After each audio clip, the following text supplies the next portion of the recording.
கிறிஸ்துவ வாழ்விலே பணி என்பது முக்கியமானதொன்றாக காணப்படுகின்றது. ஆண்டவராகிய இயேசு கிறிஸ்து தூது பணியை அல்லது ஊழியத்தை ஆற்றுவதற்காக இந்த உலகத்திற்குள்ளே வருகை தந்திருந்தார்.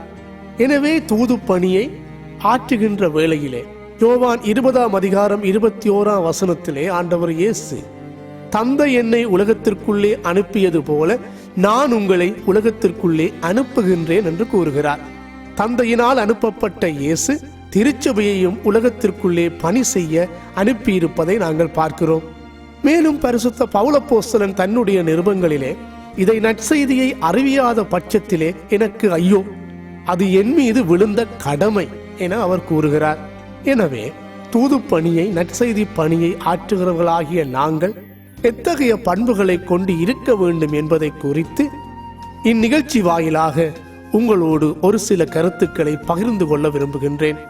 முதலாவதாக யோவான் எழுதிய நற்செய்தி 21:15 முதல் 19 வரையுள்ள பகுதியை நாங்கள் படித்து பார்க்கின்ற போது, உயிர்த்தெழுந்த ஆண்டவர் ஆதி திருச்சபையின் தலைவராகிய பேதுருவை அழைத்து அவரோடு கூட உரையாடுவதை நாங்கள் பார்க்கிறோம்.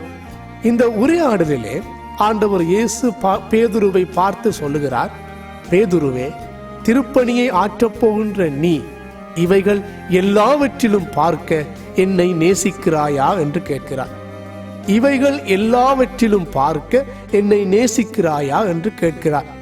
இந்த கேள்வியின் பின்னணியை பார்க்கின்ற போது ஆண்டவராகிய இயேசு கிறிஸ்துவை பேதுரு 3 முறை மறுதலித்தார். இந்த பின்னணியிலே தான் இயேசு பேதுருவை 3 முறை இந்த கேள்வியை கேட்கிறார். சீமோனின் குமாரனாகிய ஜோனாவின் குமாரனாகிய பேதுருவே, இவைகள் எல்லாவற்றிலும் பார்க்க நீ என்னை நேசிக்கிறாயா என்று கேட்கிறார். இங்கே இவைகள் எல்லாவற்றிலும் என்பது என்ன? இவைகள் என்பது பொருட்கள். அதாவது பேதுருவே, வலைகள், மீன்கள் மற்றும் உனக்கு தேவையான எல்லா பொருட்கள் போன்றவைகளிலும் பார்க்க, எல்லாவற்றிலும் பார்க்க நீ என்னை நேசிக்கிறாயா என்பதுவே இந்த கேள்வி. எனவே ஆண்டவரிடத்திலே அவருக்காக திருப்பணியை செய்ய விரும்புகின்ற நாங்கள் ஒவ்வொருவரும் எல்லாவற்றிலும் பார்க்க இயேசுவை நேசிப்பது மிக அவசியமாக இருக்கிறது. இன்று திருப்பணியாளர்களாகிய எங்களுக்கும் ஆண்டவர் இயேசுவை பின்பற்றுகின்ற எங்களுக்கும் இது மிகப்பெரிய ஒரு சோதனையாகவே இருக்கின்றது. இவைகள் எல்லாவற்றிலும் பார்க்க இயேசுவை நேசிப்பது என்பது மிக கடினமாக ஒருவேளை காணப்படலாம். எனவேதான் ஆண்டவர் இயேசு தம்முடைய சீடர்களை அழைக்கின்ற வேளையிலே அவர்களை பார்த்து சொல்லுகிறார், இதோ என்னை பின்பற்றி வாருங்கள், நான் உங்களை மனிதர்களை பிடிக்கிறவர்கள் ஆக்குவேன் என்று கூறிய போது அவரை பின்பற்றி சென்ற சீடர்கள் எல்லாவற்றையும் விட்டு பின்பற்றினார்கள். எனவே இந்த வார்த்தைகள் மிகவும் முக்கியமானவைகளாக காணப்படுகின்றன. திருப்பணியாளர்களாகிய நாங்கள் எல்லாவற்றிலும் அதிகமாக இயேசுவை நேசிப்பது மிக அவசியம். பேதுருவை பொறுத்தவரையிலே அவர் தன்னுடைய உயிருக்காக அதிகம் அச்சப்பட்டார், உயிரை அதிகமாக நேசித்தார். எனவேதான் அங்கு அரண்மனை வாயிலே பெண்மணி ஒருவர் அவரை பார்த்து, இதோ நீ இயேசுவோடு கூட இருந்தாய் அல்லவா, உன்னுடைய பேச்சு காண்பிக்கிறது அல்லவா என்றெல்லாம் அவர் கேட்டபோது, இல்லை, நான் அவரை அறியேன் என்று அவன் சொன்னது மாத்திரமல்ல, சத்தியம் பண்ணவும் தொடங்கினார். ஏனெனில் உயிரை விட அவன் இயேசுவை நேசிக்கவில்லை. எனவேதான் இயேசு அவனை பார்த்து கேட்கிறார், பேதுருவே, இவள் எல்லாவற்றிலும் பார்க்க நீ என்னை நேசிப்பது மிக தேவையானதொன்று என்று உணர்த்துகிறார். இரண்டாவதாக ஆண்டவர் இயேசு பேதுருவை பார்த்து சொல்லுகிறார், என் ஆடுகளை நீ மேய்ப்பாயாக, என் ஆடுகளை நீ மேய்ப்பாயாக. பேதுரு ஆண்டவர் இயேசுவை பார்த்து சொல்லுகிறார், ஆண்டவரே, இதோ நான் உம்மை நேசிக்கிறேன் என்பதை நீர் அறிவீர் ஆண்டவரே. எனது மனித பலவீனத்தினாலே நான் உம்மை காட்டிக் கொடுத்தேன், மறுதளித்தேன் என்பதையும் நீர் அறிகிறேன். ஆனால் இப்பொழுது நான் உம்மை நேசிக்கிறேன் ஆண்டவரே என்பதை அங்கு பேதுரு சொல்லுகிறார். நான் உம்மை நேசிக்கிறேன் என்பதை நீர் அறிவீர் என்று சொன்னபோது ஆண்டவர் இயேசு அவனை பார்த்து சொல்லுகிறார், பேதுருவே, என் ஆடுகளை நீ மேய்ப்பாயாக. எனவே திருப்பணியிலே மேய்ப்பர்களாகிய நாங்கள் ஒவ்வொருவரும் எண்ண வேண்டிய காரியம், நாங்கள் மேய்க்கும் ஆடுகள் ஆண்டவருடையவைகள், எங்களுடையவைகள் அல்ல. அநேக வேளைகளிலே எங்கள் திருப்பணிகளிலே நாங்கள் மேய்க்கும் ஆடுகள் எங்களுடையவைகள் என எண்ணி அதிக பெருமிதம் கொள்வதை, தம்பட்டம் அடிப்பதை நாங்கள் பார்க்கிறோம். ஆனால் பேதுருவை பார்த்து ஆண்டவர் இயேசு சொல்லுகிறார், பேதுருவே, நீ மேய்க்கும் ஆடுகள் என்னுடையவைகள்.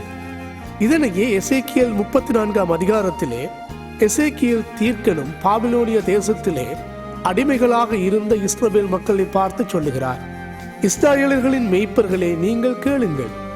நீங்கள் நசல் கொண்டதை திடப்படுத்தவில்லை, எலும்பு முறிந்தவைகளுக்கு காயங்கட்டவில்லை, துரத்துண்டவைகளை தேடி பார்க்கவில்லை.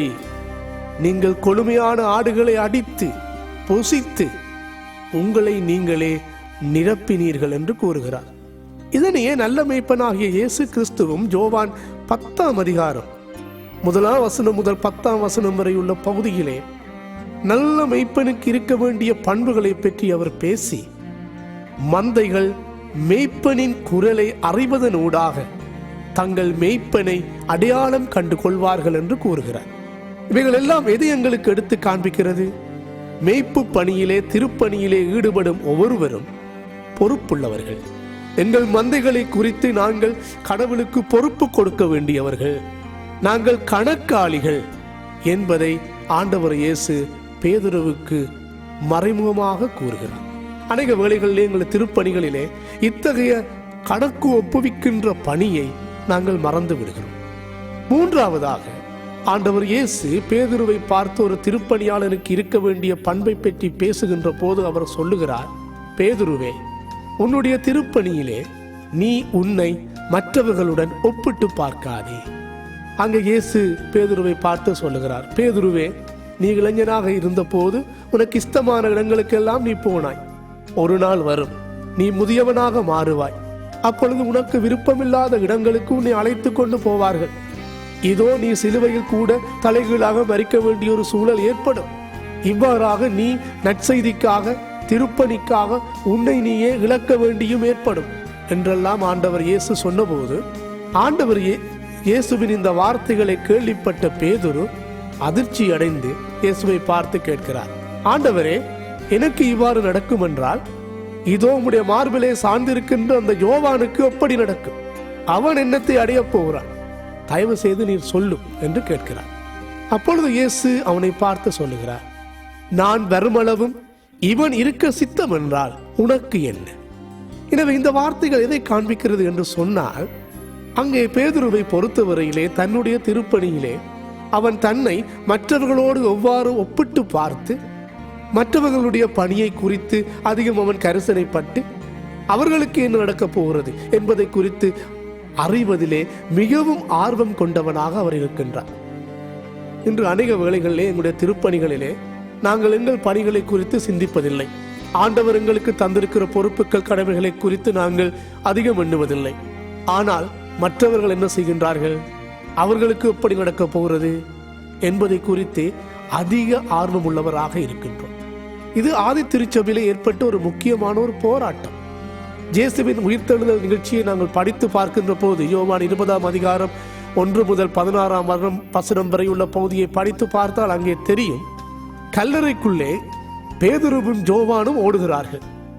யோவான் முதலிலே ஓடுகிறார் என்று காண்பிக்கப்படுகிறது.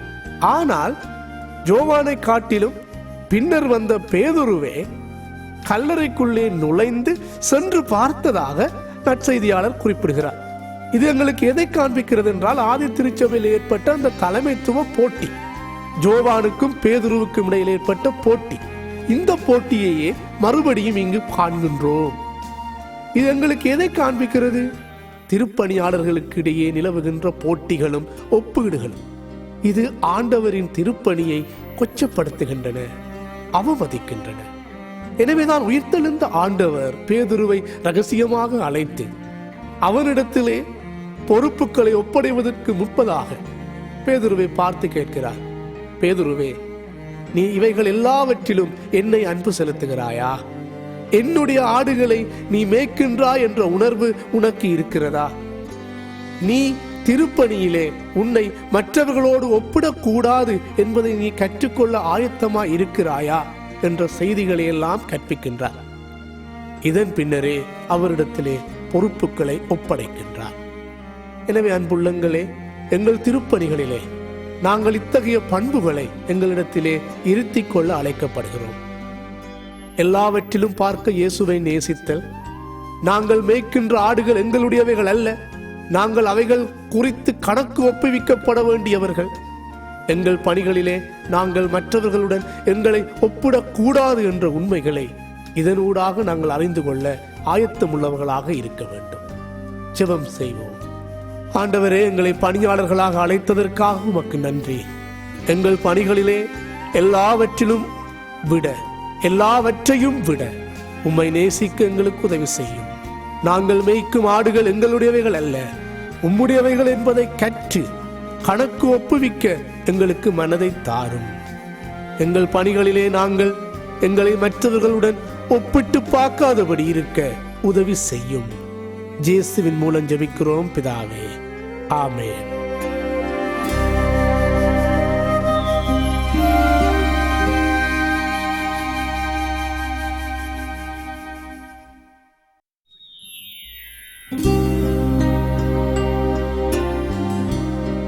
ஆண்டவராகிய இயேசு கிறிஸ்து தமது சீடர்களை திருப்பணிக்காக அனுப்புகின்றார். இதனை லூக்கா 10ஆம் அதிகாரம் 1 முதல் 11ஆம் வசனம் வரை உள்ள பகுதியில் நாங்கள் படித்தறிகின்றோம். திருப்பணிக்காக ஆண்டவர் இயேசு அவர்களை அனுப்புகின்ற போது அவர்களுக்கு பலவிதமான ஆலோசனைகளையும் புத்திமதிகளையும் அவர் குறிப்பிடுகின்றார். இதன்படி வாழுங்கள் என்று அவர் அனுப்புகின்றார். அதனூடாக ஒரு திருப்பணியாளன் எத்தகைய பண்புகளை கொண்டிருக்க வேண்டும், இல்லை என்றால் ஒரு திருப்பணியாளன் தனது பணிகளிலே எதனை கவனத்தில் கொள்ள வேண்டும் என்பதை குறித்து ஆண்டவர் இயேசு பல உண்மைகளை அவர் குறிப்பிடுகின்றார். முதலாவதாக ஆண்டவர் இயேசு குறிப்பிடுகின்ற போது அவர் சொல்லுகிறார், தந்தை என்னை உலகத்திற்குள்ளே அனுப்பியது போல நானும் உங்களை திருப்பணிக்காக அனுப்புகின்றேன். இது எங்களுக்கு எதை காண்பிக்கிறது என்று சொன்னால், நாங்கள் செய்கின்ற பணி, திருப்பணி கடவுளுடையது. எங்களை அனுப்புபவர் கடவுள் என்பதை நாங்கள் மறந்துவிடக் கூடாது. அநேக சந்தர்ப்பங்களிலே நாங்கள் எண்ணுகின்ற காரியமெல்லாம் திருப்பணிக்காக நாங்கள் ஒரு குறிக்கப்பட்ட திருச்சபையினாலே, இல்லை என்றால் குறிக்கப்பட்ட ஒரு நிறுவனத்தினாலே நாங்கள் அனுப்பப்படுகின்றோம். எனவே அந்த பணி ஒருவேளை அவர்களுடையதாக இருக்கலாம் என்பது அல்ல. ஆனால் எங்களை அனுப்புபவர் எங்கள் தேவன். இதனைத்தான் ஆண்டவர் சொல்லுகிறார். ஒவ்வொரு பணியாளனும் சிறப்பாக சீடர்களை பார்த்து சொல்லுகிறார், நீங்கள் பணிக்காக அனுப்பப்படும் வேளையிலே தேவன் உங்களை பணிக்குள் அனுப்புகிறார் என்பதை நீங்கள் மறந்து விடாதிருங்கள். இதனையே நாங்கள் திருமறைகளிலே வாசித்து அறிகிறோம். ஆண்டவர் இயேசு சிறப்பாக மோசையை பார்த்து யாத்திராகவும் அல்லது விடுதலை பயணம் 3ஆம் அதிகாரம் 14ஆம் வசனத்திலே, இதோ நான் உன்னை அனுப்புகின்றேன், நான் இருக்கிறவராகவே இருக்கின்றேன் என்று மோசையை பார்த்து சொல்லுகிறார். நானே உன்னை அனுப்புகின்ற ஆண்டவர் என்பதை அவர் தெரிவிக்கின்றார்.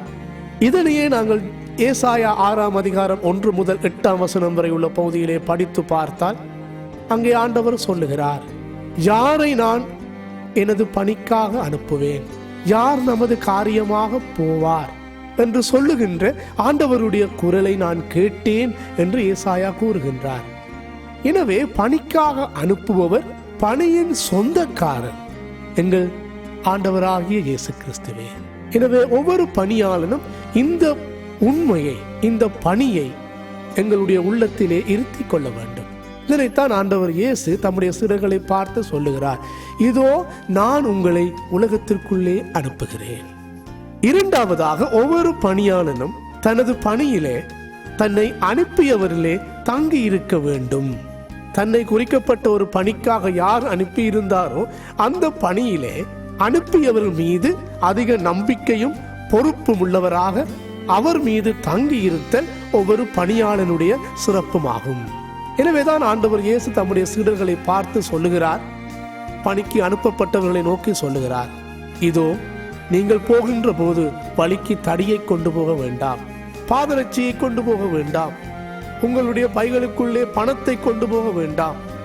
நீங்கள் எங்கு போகின்றீர்களோ இவைகள் எதையுமே எடுத்துக்கொண்டு செல்ல வேண்டாம் என்று ஆண்டவர் சொல்லுகிறார். இதற்கான காரணம் என்ன? எங்களுடைய பணிகளிலே நாங்கள் கடவுளிலே முற்று முழுக்க தங்கி இருக்க வேண்டும். எங்களை அனுப்புபவர் கடவுள். இந்த வளர்ந்து வருகின்ற இந்த உலகத்திலே இந்த உண்மையை எங்களுடைய மனதிலே இருத்திக் கொள்ளுதல் மிக கடினமானதாக இருக்கின்றது. எவ்வாறு இது யதார்த்தமாகின்றது, இது எவ்வாறு பொருத்தப்பாடுள்ளதாக இருக்கின்றது என்றெல்லாம் நாங்கள் எண்ணலாம். ஆனால் இதற்கு அப்பாலே சென்று பார்க்கிற சந்தர்ப்பத்திலே எத்தனையோ மிஷனரிமார்கள், எத்தனையோ தூதுப்பணியாளர்களுடைய வாழ்க்கையிலே இதுவே யதார்த்தமாகியது. சிறப்பாக 1814ஆம் ஆண்டு இங்கிலாந்தில் இருந்து தாமஸ் குக் என்று சொல்லப்படுகின்ற கடவுளுடைய மனிதர் இலங்கைக்குள்ளே வந்து மெதடிஸ்த திருச்சபை அவர் ஆரம்பித்தார். வருகின்ற போது அவருக்கு பாதையிலே அநேக இழப்புகள், அநேக வேதனைகள், இவற்றின் மத்தியிலே கடவுள் மீதே அவர்கள் தங்கள் நம்பிக்கையை வைத்தார்கள். 1795ஆம் ஆண்டு வில்லியம் கேரி என்று சொல்லப்படுகிறவர் லண்டன் மிஷனரி சொசைட்டியிடம் சென்று தன்னை திருப்பணிக்காக அனுப்புங்கள் என்று கேட்டபோது லண்டன் மிஷனரி சொசைட்டி மறைத்து விட்டது. ஆனால் அவர் தன்னுடைய வாஞ்சையை, பாரத்தை கடவுள் மீதே வைத்தார். ஒருமுறை அவர் பேசிக்கொண்டிருக்கிற சந்தர்ப்பத்திலே அங்குள்ள மக்களிலே ஒருவர் இவரை நோக்கி, கேரி, எங்களுக்கு தெரிகின்றது, நீ சப்பாத்து செய்யும் ஒருவருடைய மகன் அல்லவா என்று கேட்டார். அப்பொழுது கேரி அவர்களை பார்த்து சொன்னார், ஐயா, நான் சப்பாத்து செய்கின்ற ஒருவரின் மகன் அல்ல, மாறாக நான் சப்பாத்து தைக்கும் மகனின் மகன், சப்பாத்து தைப்பவரின் மகன் என்று கூறுகிறார். அதனூடாக தன்னை அழைத்தவர் ஆண்டவர் என்பதை தெரிவித்து அவர் மீது நான் நம்பிக்கையை வைக்கின்றேன், அவர் என்னை இந்திய தேசத்திற்கு கொண்டு போவார், அங்கு நான் பணியாற்றுவேன் என்றெல்லாம் அந்த மக்களுக்கு அவர் எடுத்து காண்பிக்கின்றார். அதை போன்று அவர் இந்திய தேசத்திற்குள்ளும் சென்றார். எனவே அன்புள்ளங்களே, எங்களுடைய திருப்பணியாளர்களாக எங்களை அனுப்புகின்ற கடவுளிலே முற்றும் முழுக்க நம்பிக்கை உள்ளவர்களாக தங்கி இருத்தல் மிகவும் தேவையானதொன்றாகும். மூன்றாவதாக இந்த பகுதியை படித்து பார்க்கின்ற போது ஆண்டவர் இயேசு அவர்களை பார்த்து சொல்லுகிறார், இதோ நீங்கள் ஒருவருடைய இல்லத்திற்கு செல்லுகின்ற போது அங்கே சமாதானத்தின் செய்தியை எடுத்து கூறுங்கள். சமாதானத்தின் நபர் அங்கு இருப்பாரின் பட்சத்திலே அந்த செய்தி அவர்களிடத்திலே தங்கும். எனவே நாங்கள் சொல்ல வேண்டிய செய்தி என்ன என்பதை குறித்து நாங்கள் அதிகம் எச்சரிக்கை உள்ளவர்களாக இருக்க வேண்டும். நாங்கள் அறிவிக்கப் போகின்ற செய்தி சமாதானத்தின் செய்தியாகவும் அங்கே பிரிவினையை ஏற்படுத்தாத ஒரு செய்தியாகவும் இருக்க வேண்டும். அநேக வேளைகளிலே எங்களுடைய திருப்பணிகளிலே நாங்கள் அறிவிக்கின்ற செய்தி அதிக குழப்பத்திற்குள்ளே மக்களை ஆழ்த்துகின்ற செய்தியாக இருக்கிறது. சிறப்பாக யோனாவினுடைய புஸ்தகத்தை படித்து பார்க்கின்ற போது கடவுள் யோனாவை அழைத்து சொல்லுகிறார், இதோ நினிவே என்ற பட்டணத்துக்கு நீ செல். ஆனால் நினிவேக்கு செல்வதற்கு யோனா விரும்பவில்லை. அதற்கான காரணம் என்னவென்றால், கிறிஸ்துவுக்கு முன் 722வது ஆண்டிலே அசீரியர்கள் இஸ்ரவேல் மக்களை அழித்தார்கள். இந்த அசீரியர்களுடைய தலைநகரே நினிவே. எனவே தன்னுடைய எதிரிகளாகவே யோனா இந்த நினிவே பட்டணத்தில் வாழ்ந்த மக்களை அவர் பார்க்கிறார். எனவே கடவுளின் செய்தி அந்த இடத்திலே அறிவிக்கப்பட்டால் நினிவே மக்கள் மனம் திரும்புவார்கள். மனம் திரும்பி மன்னிப்பை பெற்றால் அவர்கள் அழிய மாட்டார்கள். எனவே அவர்கள் அழிய வேண்டும் என்கின்ற காரியத்தையே யோனா மிகவும் விரும்பி இருந்தான். தன்னுடைய எதிரிகளின் துன்பத்தை அவன் பார்க்க விரும்பினான். தனது எதிரிகளுக்கு ஏற்பட போகின்ற அழிவை அவன் காண விரும்பினான். அவர்களின் அழுகுரல்களை கேட்க விரும்பினான். எனவே அவன் அங்கு சமாதானத்தின் செய்தியை கொண்டு போக விரும்பவில்லை. மீட்பின் செய்தியை அவன் அங்கு கொண்டு போக விரும்பவில்லை. ஆண்டவர் மீனுக்கூடாக அவனை அனுப்புகின்றான். அனுப்பி அங்கு 3 நாட்களின் பின்னர் அவர் மீனிலிருந்து வெளிவந்த பின்னரும் அவன் நினிவே பட்டணத்துக்கு மறுபடியும் சென்று அவன் சொல்லுகிற செய்தி என்னவென்றால், இதோ ஆண்டவர் உங்களை அழிப்பார். எனவே எந்த ஒரு தீர்க்கதரிசியை பொறுத்தவரையிலும் இப்படியான ஒரு செய்தியை அவர்கள் அதிகம் பேசியதில்லை. இங்கே யோனா தீர்க்கதரிசி வெளிப்படையாக அவன் காண்பிக்கிற செய்தி என்னவென்றால், இதோ ஒரு அழிவின் செய்தி, அது மகிழ்ச்சியின் செய்தி அல்ல, சமாதானத்தின் செய்தி அல்ல. எனவேதான் ஆண்டவர் இயேசு கிறிஸ்து பணிக்காக அனுப்புகின்ற சீடர்களை பார்த்து சொல்லுகிறார், இதோ நீங்கள் திருப்பணியிலே சென்று அவர்கள் மத்தியிலே சமாதானத்தின் செய்தியை நீங்கள் விதையுங்கள், சமாதானத்தின் செய்தியை அங்கு அறிவியுங்கள். எனவே அன்புள்ளங்களே, நாங்கள் வாழுகின்ற எங்களுடைய சூழல்களிலே, இலங்கை சூழலிலே பிரிவினைகள் மிக்க இந்த தேசத்திலே சமாதானத்தின் செய்தியை ஒவ்வொரு திருப்பணியாளர்களும் சொல்லுவது அதிகம் வேண்டப்படுகின்றது ஒன்று. அதிக வேளைகளிலே நாங்கள் சமாதானத்தின் செய்திகளை அறிவிக்காமல் பிரிவினைகளின் செய்திகளையே அடிக்கடி பேசி வருகிறோம்.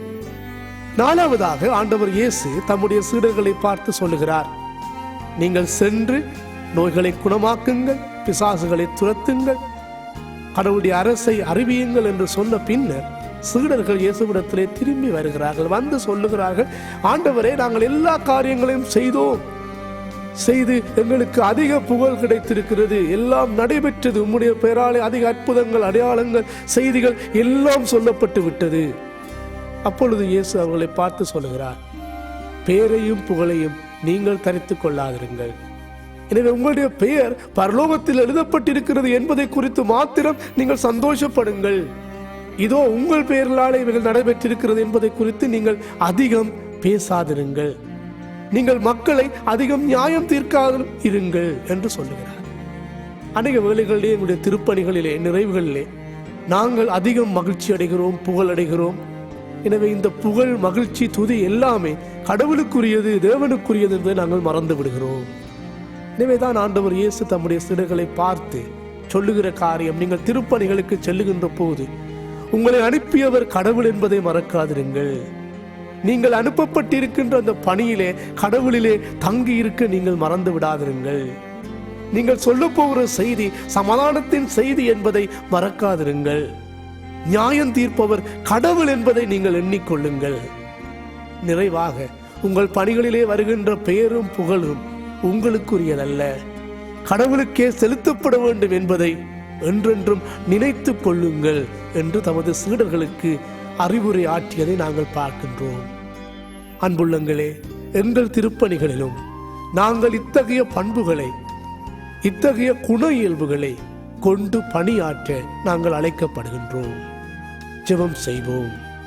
ஆண்டவரே, நீர் எங்களை பணிக்காக அனுப்பி இருக்கிறபடியால் உமக்கு நன்றி செலுத்துகிறோம். நீரே எங்களை அனுப்பியவர். நாங்கள் உம்மிலே தங்கி இருக்கவும், சமாதானத்தின் செய்தியை மற்றவர்களுக்கு எடுத்து கூறவும், மற்றவர்களை நியாயம் தீர்க்கும் பணியிலிருந்து நாங்கள் எங்களை தப்பித்துக் கொள்ளவும், இதோ பணிகளினூடாக வருகின்ற புகழ்கள், மேன்மைகள் அனைத்தும் உமக்கே உரியவைகள் என்பதை எண்ணிக்கொள்ளவும் எங்களுக்கு உதவி செய்தருளும். நீர் அப்படி செய்ய போகிறபடியால் உமக்கு நன்றி செலுத்துகிறோம்.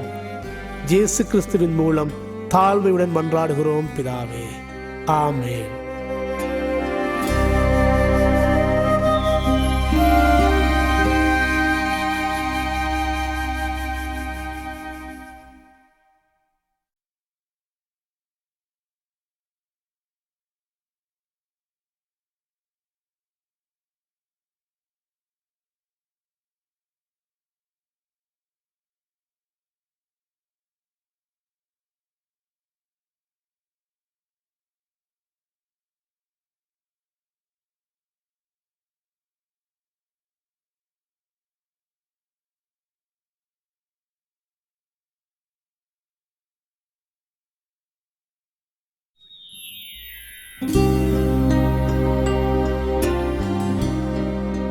திருப்பணியிலே திருப்பணியாளர்கள் கவனத்தில் கொள்ளக்கூடிய அல்லது திருச்சபை மக்கள் தங்கள் திருப்பணிகளிலே கவனத்தில் கொள்ளக்கூடிய பண்புகளை குறித்து நாங்கள் சிந்தித்து வருகின்றோம்.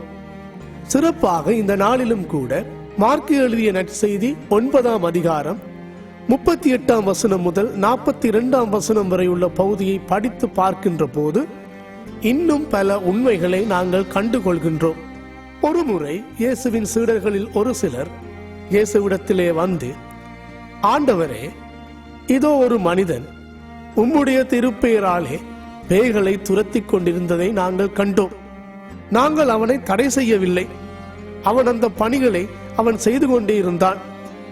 ஆனால் நாங்கள் அவனை தடுக்கவும் பார்த்தோம் என்று இயேசுவிடத்திலே சொன்னான். அப்பொழுது இயேசு அவர்களை பார்த்து சொல்லுகின்ற காரியம், திருப்பணிகளிலே நீங்கள் இதை தவிர்த்து கொள்ளுங்கள். அதாவது, என்னுடைய பெயராலே ஒரு காரியத்தை ஒருவர் செய்வார் என்றால் அவர் என்னை சாராதவராக இருந்தாலும் பரவாயில்லை, அதை அவருக்கு செய்வதற்கு இடத்தை கொடுங்கள் என்று சீடர்களுக்கு அறிவுரை ஊட்டிய ஒரு சம்பவத்தை நாங்கள் திருமறையிலே படிக்கின்றோம். எனவே இந்த சம்பவம் எங்களுடைய திருப்பணிக்கு எத்தகைய உண்மைகளை எங்களுக்கு எடுத்து காண்பிக்கின்றது என்பதை உங்களோடு கூட நான் பகிர்ந்து கொள்ள விரும்புகின்றேன். முதலாவதாக, திருப்பணியிலே எங்களுக்கு விளங்காதவைகளை அல்லது எங்களுக்கு புரியாதவைகளை தவறு என்று எண்ணுகின்ற மனப்பாங்கை நாங்கள் விலக்கிக் கொள்ள வேண்டும். அதாவது எங்களால் விளங்கப்பட முடியாதவைகள், எங்களால் புரிந்து கொள்ளப்பட முடியாதவைகள் போன்றவற்றை தவறு என்று எண்ணுகின்ற மனப்பாங்கை நாங்கள் களைந்து கொள்ள வேண்டும். எங்கள் திருச்சபை வாழ்க்கையிலே எல்லா காரியங்களும் எங்களுக்கு விளங்குபவைகள் அல்ல. எல்லா நிகழ்ச்சிகளையும் சம்பவங்களையும் எங்களால் புரிந்து கொள்ளவும் முடியாது. அநேக வேளைகளிலே எங்களுக்கு விளங்காதவைகள், எங்களுக்கு புரியாதவைகள் போன்றவற்றை நாங்கள் தவறு என்று எண்ணுகிறோம். இதைத்தான் இயேசுவினுடைய சீடர்களும் அங்கு செய்தார்கள். அங்கு இயேசுவினுடைய பெயராலே ஒருவர் அற்புதங்களை செய்து கொண்டிருந்த சம்பவத்தை அவர்களால் புரிந்து கொள்ள முடியவில்லை, அவர்களால் விளங்கிக் கொள்ள முடியவில்லை, அவர்களால் ஏற்றுக்கொள்ள முடியவில்லை. எனவே அவற்றை தவறு என்று அவர்கள் நியாயம் தீர்த்தார்கள். இத்தகைய பண்பைத்தான் ஆண்டவர் இயேசு கண்டிக்கின்றார். அதாவது உங்கள் பணிகளிலே உங்களால் ஏற்றுக்கொள்ளப்படக்கூடியவர்கள் அல்லது உங்களால் நிராகரிக்கப்படக்கூடியவர்கள் இருக்கக்கூடும். ஆனால் இவைகள் எல்லாவற்றையும் தவறு என்று எண்ணுவது தவறு என்று அவர் கற்பிக்கின்றார். இதைத்தான் ஏரோதுவினுடைய வாழ்க்கையிலே நாங்கள் படிக்கிறோம். அதாவது மத்தேயு எழுதிய நற்செய்தி 2ஆம் அதிகாரம் 1ஆம் வசனம் முதல் 12ஆம் வசனம் வரை உள்ள பகுதியை படித்து பார்த்தால், இயேசுவினுடைய பிறப்பின் போது அங்கு ஏரோதுவுக்கு எதுவுமே விளங்கவில்லை. இயேசுவினுடைய பிறப்பை அவனால் புரிந்து கொள்ள முடியவில்லை, விளங்கிக் கொள்ள முடியவில்லை, ஏற்றுக்கொள்ள முடியவில்லை. எனவே அவன் எண்ணுகின்ற காரியம் எல்லாம் இது ஒரு தவறான செயலாக இருக்கக்கூடும் என்று அவன் இயேசுவை கொலை செய்வதற்கு எத்தனிக்கின்றான். எனவே அன்புள்ளவங்களே, சிறப்பாக எங்களுடைய பணிகளிலே நாங்கள் எண்ணிக்கொள்ளுகின்ற காரியம் எல்லாம் எங்களால் விளங்காதவைகள், புரிந்து கொள்ள முடியாதவைகள் எல்லாவற்றையுமே தவறு என்று எண்ணுகின்ற மனப்பாங்கை நாங்கள் தவிர்த்து கொள்ள வேண்டும். இவ்வாறு தவறு என்று எண்ணுகின்ற சந்தர்ப்பத்திலே அநேக வேளைகளிலே எங்கள் பணிகளிலே ஒற்றுமையை நாங்கள் குலைத்துக் கொள்ளுகின்றோம். இரண்டாவதாக, சிறப்பாக எங்கள் திருப்பணிகளிலே நாங்கள் நியாயம் தீர்க்கும் பணிகளுக்கு, அதாவது நியாயம் தீர்ப்பதற்கு தாமதித்துக் கொள்ள வேண்டும். அதாவது அநேக சந்தர்ப்பங்களிலே நாங்கள் நியாயம் தீர்ப்பதிலே அதிக மும்முரமாகவும் இருப்பதை நாங்கள் பணிகளிலே பார்க்கிறோம். இதைத்தான் ஆண்டவர் இயேசு அங்கு குறிப்பிடுகிறார். நீங்கள் நியாயம் தீர்ப்பதற்கு தாமதியுங்கள், உடனடியாக ஒரு முடிவுக்குள்ளே வராதிருங்கள். அங்கே ஒருவர் கடவுளுடைய பெயரினாலே அல்லது என்னுடைய பெயரினாலே ஒரு அற்புதத்தை, அடையாளத்தை அவர் செய்கிறார் என்று சொன்னால் அதை சற்று விட்டு பாருங்கள், என்ன நடைபெறுகிறது என்று பாருங்கள். உடனடியாகவே நியாயம் தீர்த்து அது தவறானது, அது பிழையானது என்று நீங்கள் முடிவுகளுக்குள்ளே வந்து விடாதிருங்கள். இது திருப்பணிகளிலே நாங்கள் ஒவ்வொருவரும் கற்றுக்கொள்ள வேண்டிய பணி. சிறப்பாக நாங்கள் எங்களுடைய பணிகளிலே மக்கள் மீதும் சபைகள் மீதும் ஏனையவர்கள் மீதும் நியாயம் தீர்ப்பதிலே அதிக ஆர்வம் உள்ளவர்களாகவும் சில சந்தர்ப்பங்களிலே விரைவாகவும் செயற்பட்டு வருவதை நாங்கள் படிக்கிறோம். இதனையே திருமறைகளிலே அதிக உதாரணங்களினூடாக நாங்கள் படித்து பார்க்கிறோம். ஆண்டவர் இயேசு அதாவது தம்முடைய சீடர்களை பார்த்து சொல்லுகிறார், நீங்கள் நியாயம் தீர்ப்பதிலே தாமதியுங்கள். இதனைத்தான் அந்த கமாலியேல் என்று சொல்லப்படுகின்ற ஒரு அறிஞன், யூத அறிஞன், அதிகம் கற்றறிந்தவர், அங்கே ஆதி திருச்சபையிலே மிகப்பெரிய ஒரு குழப்பம் ஏற்படுகிறது. இயேசுவினுடைய பெயரை கொண்டு நற்செய்தியை அறிவிக்க கூடாது என்று சொல்லி பேதுருவுக்கும் யோவானுக்கும் கட்டளையிடப்படுகின்றது. யூத செனகரிப் சங்கம் பேதுருவையும் யோவானையும் அழைத்து கொடுத்த இந்த கட்டளையை அங்கு கேட்டுக்கொண்டிருந்த கமாலியேல் அச்சங்க உறுப்பினர்களை பார்த்து சொல்லுகிறார், உடனடியாக நீங்கள் முடிவுக்குள்ளே வராதிருங்கள்.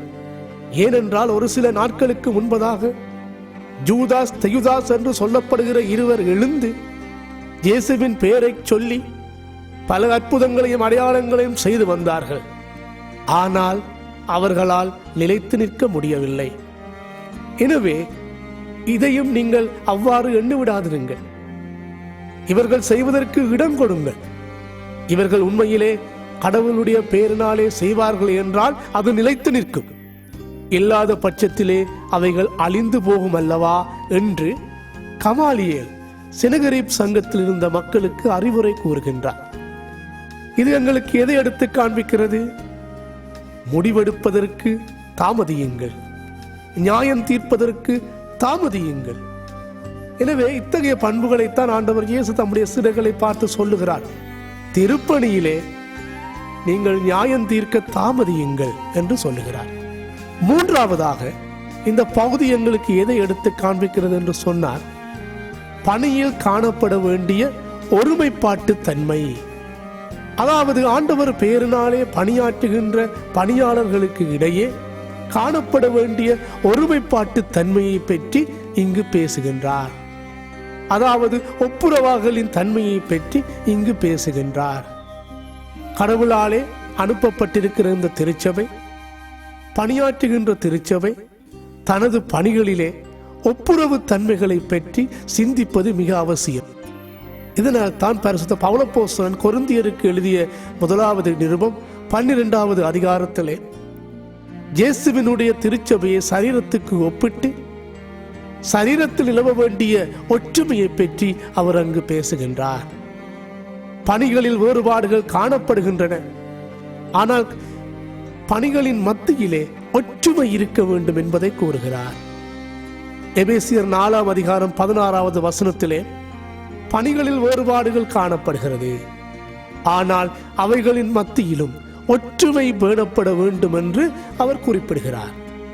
எபேசியர் 4ஆம் அதிகாரம் 1 முதல் 6ஆம் வசனத்திலே ஆவியானவர் ஒருவர், ஒரே விசுவாசம், ஒரே நற்செய்தி, எல்லோருக்கும் ஒரே தேவன் என்று குறிப்பிட்டு பணிகளில் நிலவ வேண்டிய ஒற்றுமையை அவர் உணர்த்தி காண்பிக்கிறார். இதனாலேதான் எபேசியர் 1ஆம் அதிகாரம் 10ஆம் வசனத்தில் அவர் சொல்லுகின்ற போது சொல்லுகிறார், இதோ அனைத்தும் இயேசு கிறிஸ்துவுக்குள்ளே ஒன்றிணைக்கப்படும். கிறிஸ்துவுக்குள்ளே அனைத்தும் ஒன்றிணைக்கப்படும் என்று கூறுகிறார். இவைகள் எல்லாம் எது எங்களுக்கு காண்பிக்கிறது என்று சொன்னால், பணிகளின் மத்தியிலே எங்களால் பேணப்பட வேண்டிய ஒற்றுமையின் முக்கியத்துவம்.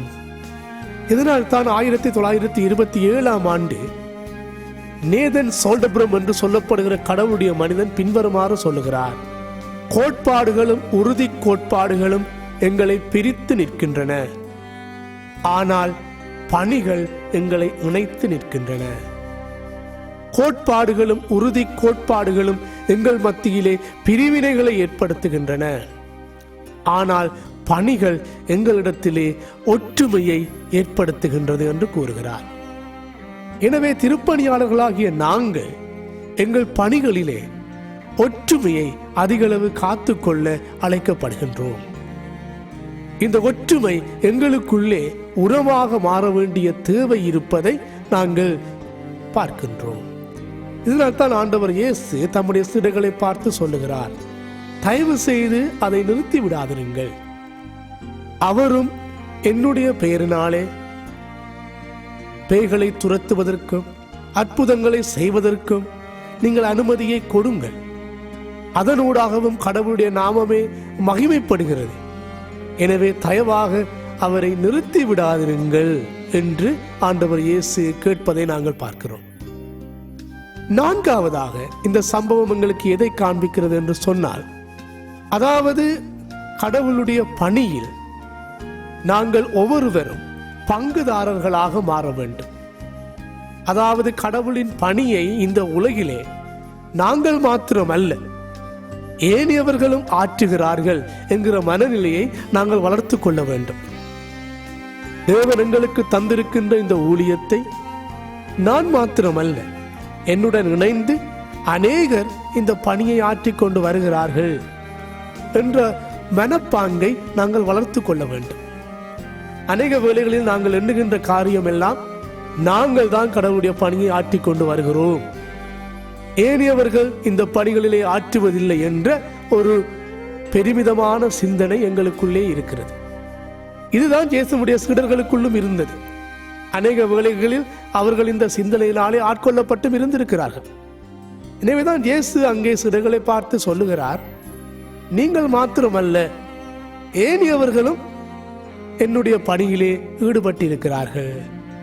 எனவே தயவு செய்து அவர்களையும் பணிகளிலே நீங்கள் சேர்த்துக் கொள்ளுங்கள். கடவுளுடைய திருப்பணி பங்குதார திருப்பணி.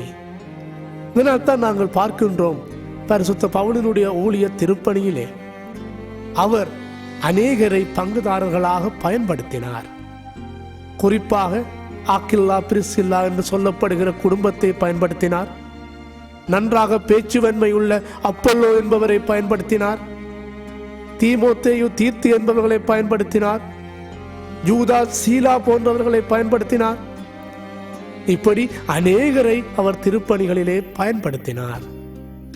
அவர் யாரையும் அச்சம் கொள்ளவில்லை, யாரையும் கண்டு ஆபத்து என்று கருதவும் இல்லை. எல்லாரையும் கடவுளுடைய பணிகளிலே அவர் பயன்படுத்தி இருக்கிறதை பார்க்கிறோம். ஆனால் இன்றைய திருப்பணிகளிலே நாங்கள் பார்க்கின்ற வேளைகளிலே அநேக சந்தர்ப்பங்களிலே நாங்கள் பிறரை எங்கள் திருப்பணிகளிலே பயன்படுத்த அச்சம் கொள்ளுகின்றோம். தூது பணிகளிலே அவர்களை இணைத்துக் கொள்ள அச்சம் கொள்ளுகின்றோம். அவர்களை எங்களுக்கு ஆபத்தானவர்கள் என்று கருதுகின்றோம். எனவேதான் ஆண்டவர் இயேசு தம்முடைய சீடர்களை பார்த்து சொல்லுகிறார், நீங்கள் இந்த திருப்பணிகளில் ஆற்றுகின்ற போது உங்களுக்கு விளங்காதவைகள், உங்களுக்கு புரியாதவைகள், உங்களுக்கு ஏற்றுக்கொள்ளாதவைகள் போன்றவற்றை தவறு என்று எண்ணாதிருங்கள். திருப்பணிகளே நியாயம் தீர்க்க தாமதியுங்கள். மேலும் திருப்பணிகளிலே ஒற்றுமையை ஏற்படுத்த முற்படுங்கள். திருப்பணிகளிலே நீங்கள் மாத்திரம் அல்ல, ஏனையவர்களும் கடவுளுடைய பணியை, தேவனின் ஊழியத்தை செய்கிறார்கள் என்கின்ற மனநிலையை உங்களுக்குள்ளே வளர்த்து கொள்ளுங்கள் என அறிவுரை ஊட்டுகின்றார்.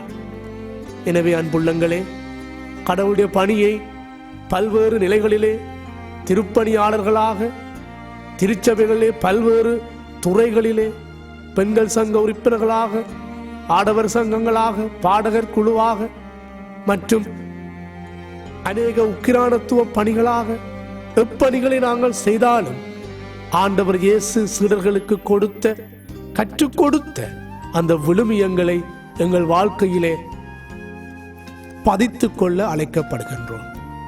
ஜெபம் செய்வோம்.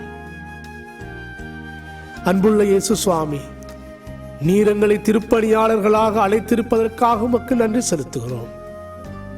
சிறப்பாக எங்கள் பணிகளிலே எங்களுக்கு விளங்காதவைகளை தவறு என்று எண்ணுகின்ற மனப்பான்மை அகற்றி நியாயம் தீர்ப்பதிலே தாமதமுள்ளவர்களாகவும், பணிகளிலே ஒற்றுமையை ஏற்படுத்துபவர்களாகவும், நாங்கள் மட்டுமல்ல, உம்முடைய நாமத்தின் மகிமைக்காக அநேகர் பணியாற்றுகிறார்கள் என்பதை உணர்ந்து எங்கள் பணிகளிலே பிறரை பயன்படுத்துபவர்களாகவும் மாற எங்களுக்கு உதவி செய்யும். மீட்பன் இயேசுவின் மூலம் தாழ்மையோடு ஜெபம் கேட்கிறோம் பிதாவே, ஆமேன்.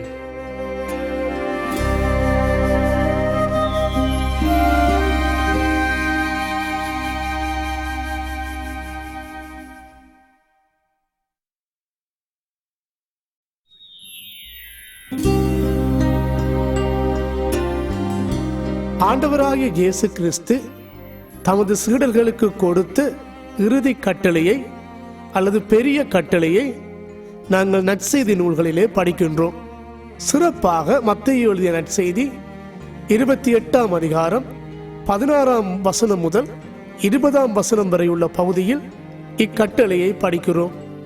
ஆண்டவர் இயேசு தான் விண்ணுலகத்திற்கு எடுத்துக்கொள்ளப்படுவதற்கு முன்பதாக தமது சீடர்களை மலையின் மீது அழைத்து அவர்களுக்கு இக்கட்டளையை கொடுத்து 19ஆம் 20ஆம் வசனங்களில் அவர்களை நோக்கி, நீங்கள் உலகமெங்கும் புறப்பட்டு போய் சகல மக்களையும் சீடராக்கி பிதா குமாரன் பரிசுத்த ஆவியின் நாமத்திலே அவர்களுக்கு ஞானஸ்தானம் கொடுங்கள்.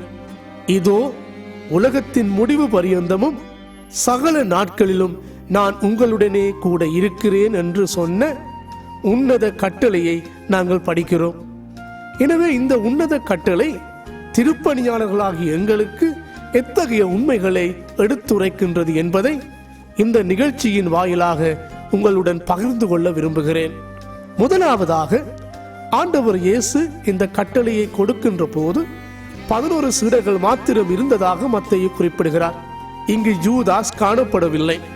மேலும் இந்த கட்டளையை கொடுக்கின்ற சந்தர்ப்பத்திலே ஆண்டவர் இயேசுவின் சீடர்கள் இயேசுவின் மீது அவ்விசுவாசம் கொண்டிருந்தார்கள். அவர்கள் பயந்திருந்தார்கள். இத்தகைய சூழ்நிலையிலேதான் இந்த கட்டளை அவர்களுக்கு கொடுக்கப்படுகின்றது.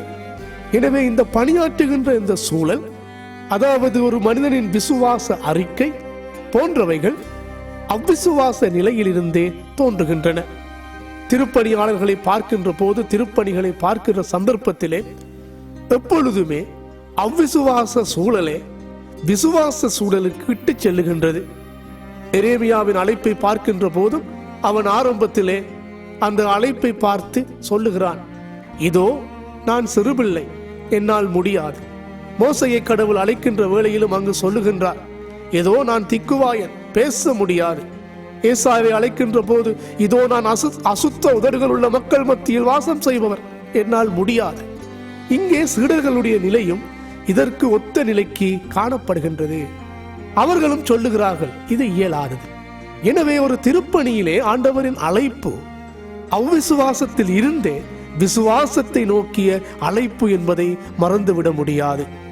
இரண்டாவதாக ஆண்டவர் இயேசு சொல்லுகிறார், இதோ நீங்கள் புறப்பட்டு போய் உலக மக்கள் அனைவரையும். எனவே ஆண்டவருடைய பணி அங்கு எல்லைகள் தாண்டிய ஒரு பணி.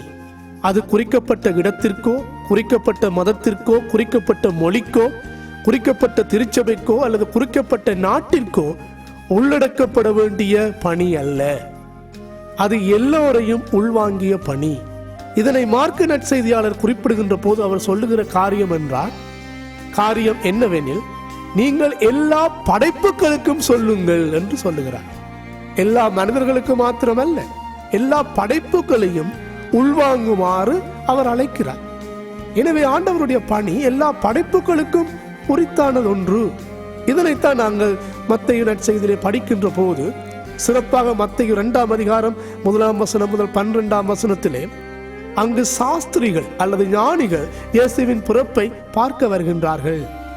இவர்கள் மோசேயினுடைய கட்டளையை பெற்றவர்கள் அல்ல, அதாவது யூதர்கள் அல்ல, புற இன மக்கள். ஆண்டவர் இயேசு பிறந்திருக்கிறார் என்ற செய்தியை கேட்டபோது அவர்கள் ஓடி வருகிறார்கள். இதுதான் மத்தேயு நற்செய்தி சொல்லுகின்ற எல்லோரையும் உள்வாங்குகின்ற தன்மை. இதனைத்தான் மத்தேயு 8ஆம் அதிகாரம் 11ஆம் வசனத்திலே, இதோ கடவுளுடைய பந்தியிலே மக்கள் வடக்கேயும் கிழக்கேயும் தெற்கேயும் மேற்கேயும் இருந்து வருவார்கள் என்று மத்தேயு காண்பிக்கிற செய்தி இது. இதனையே அவர் நிறைவிலும் சொல்லுகிறார், நீங்கள் புறப்பட்டு போய் எல்லா மக்களுக்கும் இயேசுவின் நற்செய்தியை எடுத்து கூறுங்கள். எனவே இந்த பணியிலே எல்லோரும் உள்வாங்கப்பட வேண்டியது சிறப்பான அம்சம். மூன்றாவதாக இந்த பணி காண்பித்து நிற்கிற செய்தி என்னவென்றால், நீங்கள் சீடராக்கி போதியுங்கள். அநேக வேளைகளிலே கிறிஸ்தவ திருப்பணிகளிலே நாங்கள் திருமுழுக்கை மையப்படுத்தி அதிக பணிகளில் ஆற்றி வருகிறோமே தவிர போதிக்கும் பணிகளை தவித்துக் கொள்ளுகிறோம். ஆதி திருச்சபையை பொறுத்தவரையிலே டிடாக்கே என்று சொல்லப்படுகின்ற நூலிலும் ஹெர்மன் ஆயர் என்று சொல்லப்படுகின்ற நூலிலும் ஆதி திருச்சபை போதிக்கும் பணியை அதிகளவு மக்கள் மத்தியிலே வலியுறுத்தி வந்தது. பரிசுத்த பவுலப்போஸ்தலன் தன்னுடைய நிருபங்களிலே எழுதுகின்ற போது அவர் சொல்லுகிறார், இதோ திருமுழுக்கை கொடுப்பதற்காக கடவுள் என்னை அழைக்கவில்லை, மாறாக நற்செய்தியை அறிவிக்கவே அழைத்தார். இதோ நான் ஒரு சிலருக்கு மாத்திரம் திருமுழுக்கு அளித்திருக்கிறேன் என்று கூறுகிறார். எனவே திருப்பணிகளிலே போதித்தலும் சீடராக்குதலும் மிக முக்கியமாக காணப்படுகிறது. அநேக சந்தர்ப்பங்களிலே நாங்கள் சீடராக்குதலை கிறிஸ்தவர்களாக்குதல் என்று தவறாகவும் புரிந்து கொள்கிறோம். சீடராக்குதல் என்று சொல்லுவது மிக கடினமான ஒரு காரியத்துக்கான ஒரு அழைப்பு. ஆண்டவர் இயேசுவை பின்பற்ற வந்தவர்களை பார்த்து ஆண்டவர் சொல்லுகிறார், இதோ நரிகளுக்கு குழிகளும் உண்டு, ஆகாயத்து பறவைகளுக்கு கூடுகளும் உண்டு, மனுஷகுமாரனுக்கோ தலை சாய்க்க இடமில்லை. இது சீடத்துவ அழைப்பு. இந்த அழைப்பை நோக்கித்தான் ஆண்டவர் எங்களை அழைக்கிறார். எனவே திருப்பணிகளிலே நாங்கள் இதன் முக்கியத்துவத்தை அதிகமாக மறந்து விடுகிறோம். அதாவது திருமுழுக்கு வழங்குவதையே பணியாக கொண்டு இருக்கின்றோமே தவிர பின்னர் போதிப்பதிலே தவறி விடுகிறோம். ஆதி திருச்சபையை பொறுத்தவரையிலே போதிக்கும் பணியையே அவர்கள் அதிகமாக கொண்டிருந்ததை நாங்கள் பார்க்கிறோம். எங்கள் நாளாந்த திருப்பணிகளிலே நாங்கள் அதிகளவு மக்களை திருமுழுக்கு கொடுத்து திருச்சபைக்குள்ளே அழைக்க வேண்டும் என்று ஆர்வத்துடன் பணியாற்றி வருவோம். மிகவும் நல்ல காரியம். அவர்களுக்கு சரியான முறையிலே போதனைகளை கொடுக்காத பட்சத்திலே திருமுழுக்கை பெற்ற பின்னர் அவர்கள் திருச்சபையை விட்டு ஓடிப்போகின்ற துப்பாக்கிய நிலை காணப்படுகிறது. சில பணிகளிலே பிழையான உபதேசங்களையும் பிழையான பொருத்தனைகளையும் மக்களுக்கு கொடுத்து அவர்களுக்கு திருமுழுக்கை கொடுக்குமாறு அழைத்த பின்னர் அவர்கள் திருச்சபைகளை விட்டு ஆலயங்களை விட்டு ஓடிப்போவதை பார்க்கிறோம். எனவேதான் ஆண்டவர் அழைக்கிறார், சீடர்களை பார்த்து சொல்லுகிறார், இதோ நீங்கள் இத்தகைய காரியங்களை செய்யாதிருங்கள். நான்காவது அவர் சொல்லுகின்ற காரியம் என்னவென்றால், இதோ உங்கள் பணிகளிலே நான் உங்களுடன் இருக்கிறேன், மறந்து விடாதிருங்கள். அதாவது மத்தேயு நற்செய்தியை மாத்திரம் நாங்கள் படித்து பார்க்கிற போது காணப்படுகிற உண்மை என்னவென்று சொன்னால், ஆண்டவர் இயேசு விண்ணுலகத்திற்கு எடுத்துக்கொள்ளப்பட்ட செய்தியை மத்தேயு இங்கு சொல்லவில்லை. அவர் இதோ நான் உங்களுடனே கூட இருக்கிறேன் என்கிற செய்தியை வலியுறுத்தி நிறைவுக்குள்ளே வருகிறார். அதாவது நாங்கள் விசுவாச வாழ்க்கையிலே எல்லோருக்கும் நற்செய்தியை அறிவித்து போதிக்கும் பணியிலே மற்றவர்களை சீடராக்கி இப்பணியை தொடர்ந்து செய்கின்ற போது நான் உங்களுடனே கூட இருக்கிறேன். விண்ணுலகத்துக்கு எடுத்துக்கொள்ளப்பட்ட ஆண்டவர் அல்ல, அந்த ஆண்டவர் எங்களுடனே எப்பொழுதும் கூட இருக்கிறார். இம்மானுவேலனாக அவர் கூட இருக்கிறார். பணிகளிலே நாங்கள் அடைகின்ற சவால்கள் வேதனைகள் அனைத்தின் மட்டிலும் ஆண்டவர் எங்களோடு இருக்கிறார் என்கின்ற நம்பிக்கையை ஆண்டவர் இயேசு தமது சீடர்களுக்கு கொடுக்கிறார். எனவே அன்புள்ளங்களே, எங்களுடைய திருப்பணிகளிலே நாங்களும் ஆண்டவருக்காக பணியாற்றுகின்ற போது இத்தகைய பண்புகளை கொண்டு எங்கள் பணிகள் அமைகின்ற பட்சத்திலே ஆண்டவர் எங்களோடு இம்மானுவேலாக இருக்கிறார் என்கிற செய்தியை எங்களுக்கு தருகிறார். ஜெபம் செய்வோம். அன்பு இரக்கமுள்ள இயேசு சுவாமி, நீர் அன்று சீடர்களுக்கு கொடுத்த கட்டளையை இன்றும் எங்களுக்கு தருகிறீர். அதற்காக உமக்கு நன்றி செலுத்துகிறோம். எங்கள் அவ்விசுவாச நிலையிலிருந்து விசுவாசத்திற்குள்ளே எங்களை அழைத்தருளும். உமது பணியை நாங்கள் எல்லைகளுக்குள்ளே கட்டுப்படுத்தி விடாமல் அது எல்லோருக்கும் உரியது என்று எண்ண எங்களுக்கு உதவியை தாரும். சிறந்த முறையில் உம்முடைய வார்த்தையை போதிக்க எங்களுக்கு உதவி செய்யும். ஆண்டவரே, நீர் உலகத்தின் முடிவு வரை எங்களோடு இம்மானுவேலாக இருக்கிறீர் என்ற செய்திக்காக உமக்கு நன்றி. தொடர்ந்து எங்களை வழிநடத்தி அருளும். இயேசுவின் மூலம் தாழ்மையோடு ஜெபம் கேட்கிறோம் பிதாவே, ஆமென்.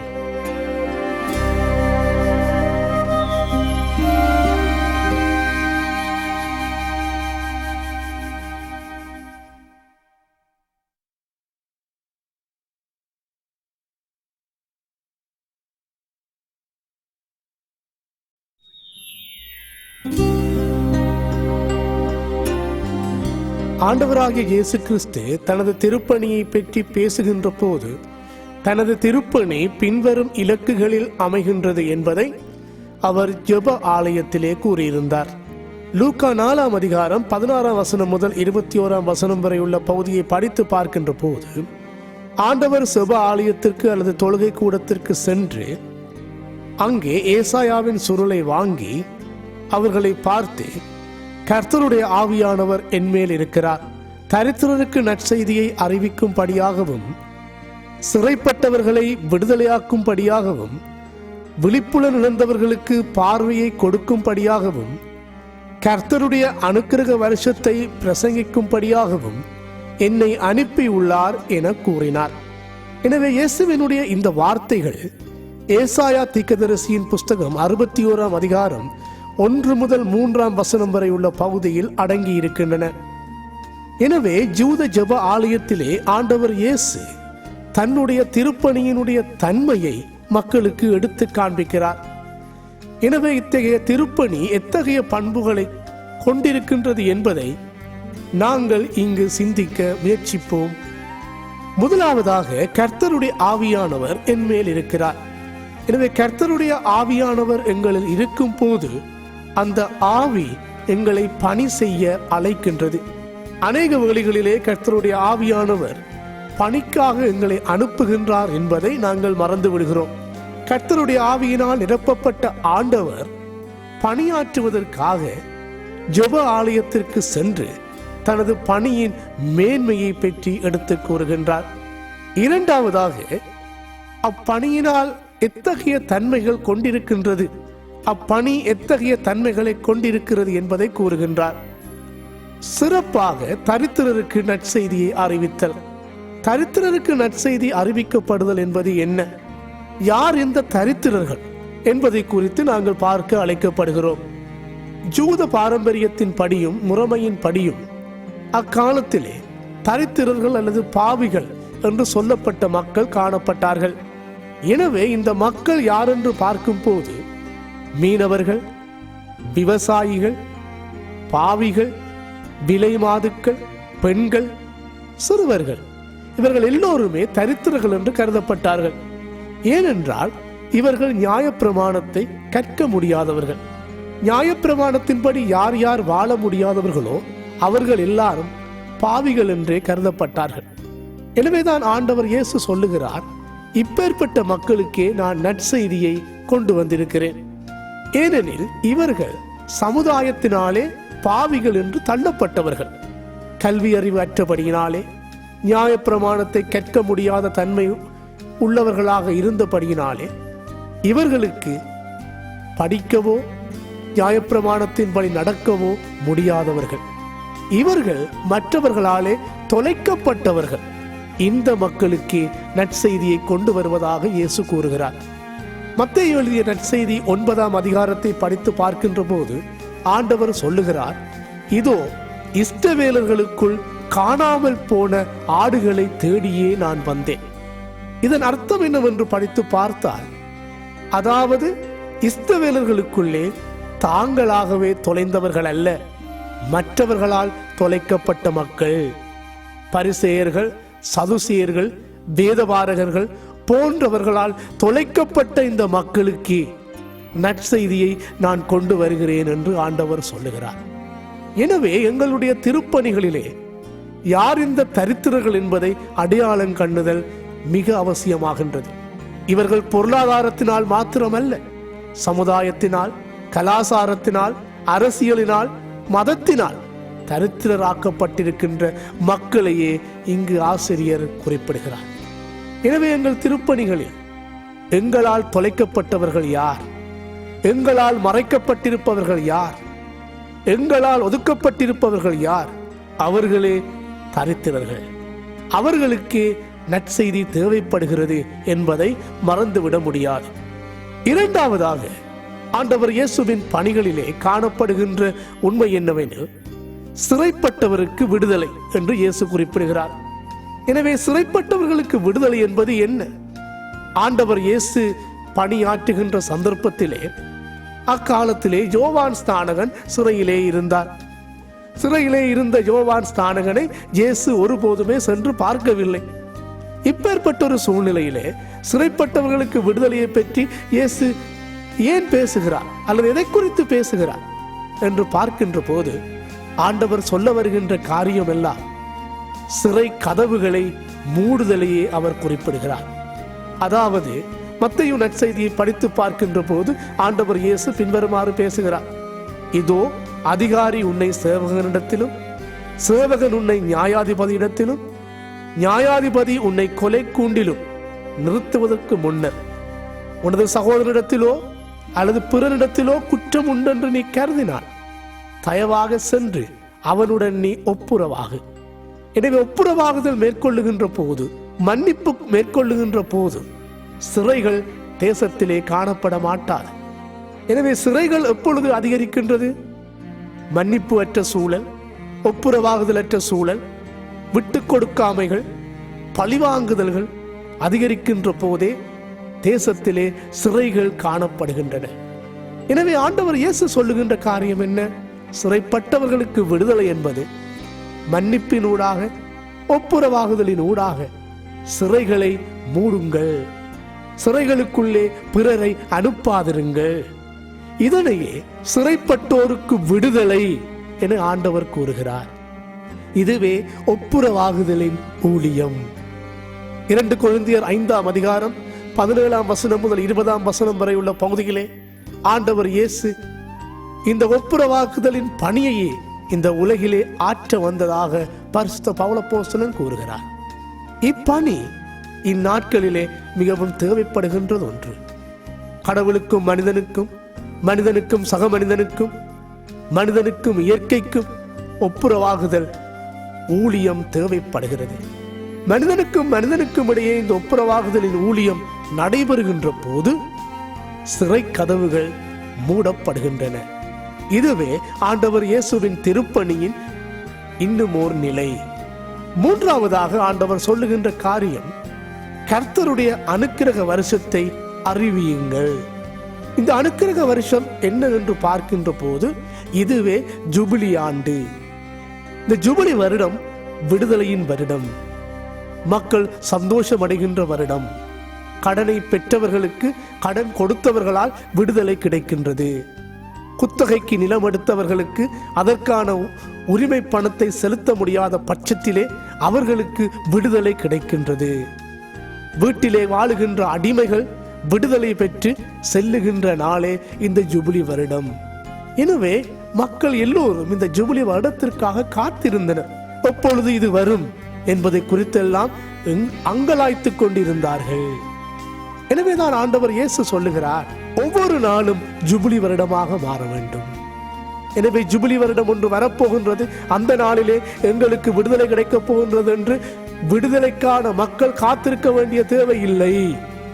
மாறாக ஒவ்வொரு நாளையும் ஒவ்வொரு வருடத்தையும் ஜூபிலி வருடமாக நீங்கள் மாற்றுங்கள் என்று மக்களை கேட்கின்றார். எனவே ஆண்டவர் இயேசுவினுடைய பணியை பார்க்கின்ற போது அந்த பணி எங்களால் தரித்திரராக்கப்பட்டவர்களுக்கு விடுதலை கொடுக்கும் பணி, ஒப்புரவாகுதல், மன்னிப்பு ஆகியவற்றை வழங்குவதனூடாக சிறைக்கதவை மூடும் பணி. 3ஆவதாக அந்த பணி சிறப்பாக விடுதலைக்காக காத்திருக்கின்ற மக்களுக்கு ஒவ்வொரு நாளும் விடுதலையின் செய்தியை அறிவிக்க வேண்டிய பணி. கர்த்தரின் ஆவியினால் நிரப்பப்பட்ட ஆண்டவராகிய இயேசு கிறிஸ்து இத்தகைய பணியையே தூது பணியாக கொண்டு செயற்பட்டார். எனவே அன்புள்ளங்களே, நாங்கள் வாழுகின்ற எங்களுடைய தேசத்தின் சூழ்நிலைகளிலே எங்களால் தரித்திரராக்கப்பட்டவர்கள் யார்? எங்களால் சிறைக்குள்ளே தள்ளப்பட்டிருப்பவர்கள் யார்? எங்களால் ஒடுக்கப்படுகிறவர்கள் யார் என்பதை கண்டுகொண்டு கர்த்தருடைய ஆவி எங்கள் மேல் இருப்பதனாலே அவர்களுக்காக பணியாற்ற முற்படுவோமாக. ஜெபம் செய்வோம். எங்களை படைத்து பராமரித்து பாதுகாத்து வழிநடத்தி வருகின்ற இயேசுவே, நீர் தந்திருக்கிற ஊழியத்திற்காக உமக்கு நன்றி செலுத்துகிறோம். ஆண்டவரே, எங்களுடைய பணிகளிலே எங்களால் தரித்திரராக்கப்பட்ட மக்களுக்கு நாங்கள் நற்செய்தியை அறிவிக்கவும், எங்களால் சிறைக்குள்ளே தள்ளப்பட்டிருக்கிற மக்களுக்கு அன்பையும் மன்னிப்பையும் ஒப்புரவாகுதலின் செய்தியையும் உணர்த்தவும், ஆண்டவரே, எங்களால் ஒடுக்கப்பட்டிருக்கிற மக்களுக்கு விடுதலையின் வாக்கியத்தை எடுத்து எம்பவும் எங்களை உலகத்திற்குள் அனுப்பியறலும், உம்முடைய ஆவியை எங்களுக்கு தந்தரலும். மீட்பன் இயேசுவின் பாதம் பணிந்து தாழ்மையோடு ஜெபம் கேட்கிறோம் பிதாவே, ஆமென்.